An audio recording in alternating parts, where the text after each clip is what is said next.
Ikaw ba ay naghahanap ng legit na OLA, instant payout, low interest, at walang kaltas? Abay, ito na nga guys ang sagot. Dahil dito guys ay marami na rin po ang nag-proof na nakatanggap nga sila ng pera dito. Hindi lang isang beses dahil paulit-ulit na po nila itong nahihiraman ng pera. At take note nga po guys dahil ito nga ay SEC-registered, NPC regulated, at reporting to CIC din. So safe, trusted at reliable na online lending application. And ito nga guys ay madadownload nyo via Google Play Store at sa Apple Store po ninyo. Familiar na po kayo dito sa platform na ito na si Cashialo. Kailangan nyo lang na mag-prepare ng isang government valid ID para maging qualify sa requirement for application. And take note nga po guys dahil tumaas na nga rin po pala yung offer nila dito hanggang 25,000 na po yung maximum amount na pinapahiram nila dito. Mas maganda na pong applyan ito ngayon. Kailangan nyo lang mag-prepare ng isang government valid ID para po pasok kayo doon sa requirement na hinihingi nila. Hindi po dito pahirapan mag-apply dahil kukunti lang din po yung mga informations na hinihingi nila dito. Hindi nga po nila ako dito hiningian ng payslip.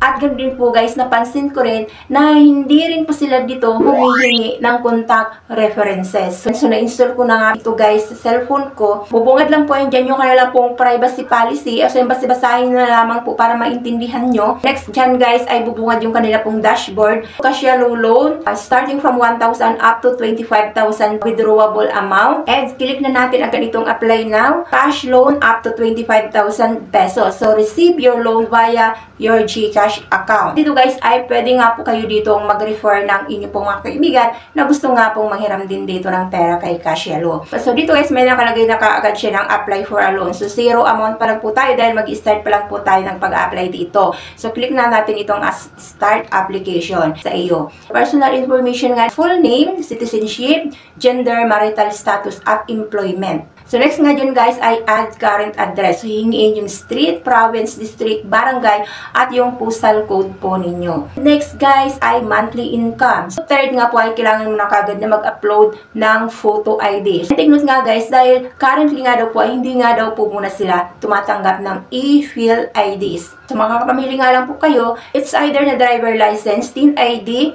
passport, SSID, at UMID IDs. Bumugad na kaagad. So, congratulations, you're done. So, thanks for verifying your identity. So, click lang natin itong done. So, last part dito, guys, ay hingian ka lang withdrawal method. So, pwede nga po ang bank account, GCash, at Maya. So, take nga pala, guys, dahil kailangan dito, kapag kayo po ay nag-register dito kay Cashialo, kailangan po, same din po, yung number ng iyo pong GCash account. Kung Maya naman po yung gagamitin nyo, dapat po yung number na niregister nyo ay meron din po kayong account sa Maya. Kasi yun po yung ina-allowed po nila. Ayan guys, so amount ay 1,000 pesos. So term nga daw po nito ay 14 days. 14 days yung binigay as a first-timer borrower dito. Nung tinignan ko nga po yung details, so 1,094.61 yung total amount due ko, which is na babayaran ko ng September 9, 2025. So, and dito guys, so kailangan nyo basahin dito yung about po dito sa kanila pong insurance para po magkaroon kayo ng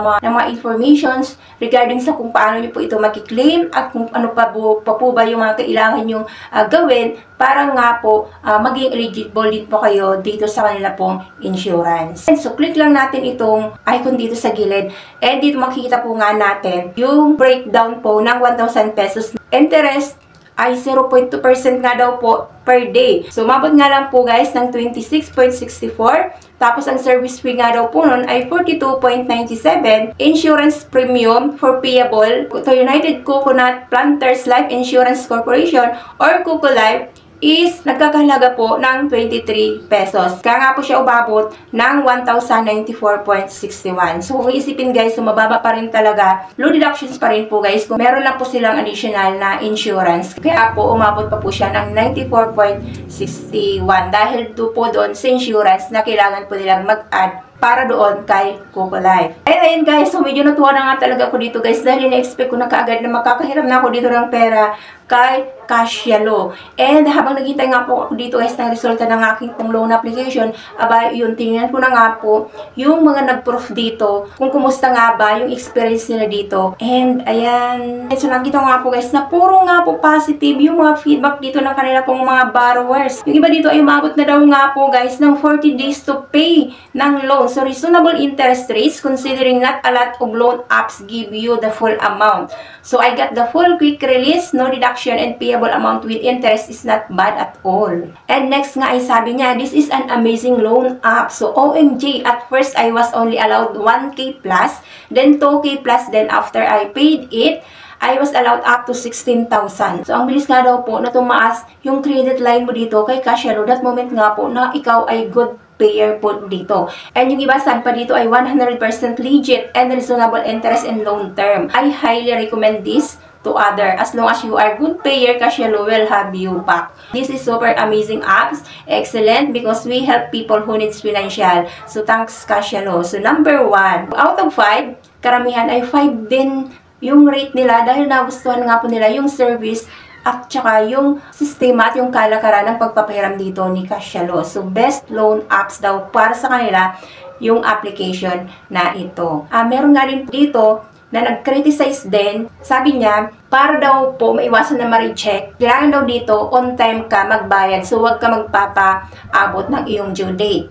At huwag ka daw muna mag-apply ulit. So, kailangan mo daw munang palipasin ng 3 days bago ka mag-re-apply para sure na ma-approve yung loan application mo. Sabi niya, nakaka 7 times na akong loan dyan kay Cashflow. Ayun guys. So, bottom line, maganda talaga dito manghiram ng pera kay Cashflow. So, kailangan nyo lang po natandaan, huwag mag-advance payment dito at kailangan nyo maghintay ng 3 days bago mag-re-apply para sure na hindi po kayo maliligwak. Approve agad. Pinalikan ko na nga po yung akin pong application dito. Ay, nag-text na nga po sa akin. May na-receive na nga ako dito.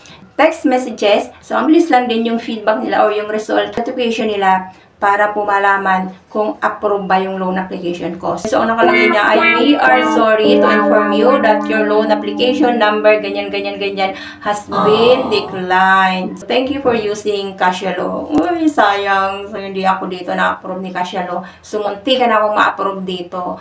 Kaya nagsabi ko nga po guys, ito nga po si Cashflow ay reporting to CIC po sila. Siguro po na-trace nila na mayroon pa po akong pending or existing na unsettled account. Kaya po nila na-decline yung loan application ko.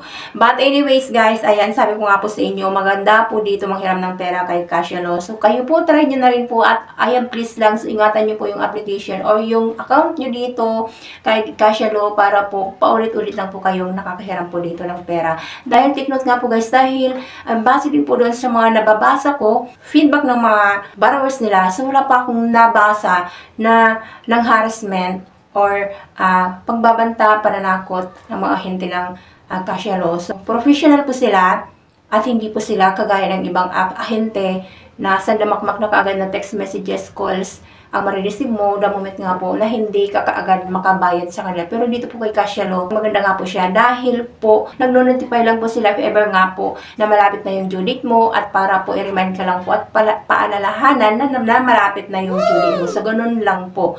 Kaya guys, ayan, so try nyo na po manghiram dito. Kayo na po ang mag-decide at kayo na rin po ang magsabi kung ito nga ba ay legit para sa inyo dahil para nga po sa akin, para po sa mga nakakarami na nakapag-try out na manghiram dito ng pera, legit nga po siya at marami po siyang benefits na alam ko na ikaw din ay manginginabang at masasabi mo nga rin po na safe at trusted yung loan application na ito.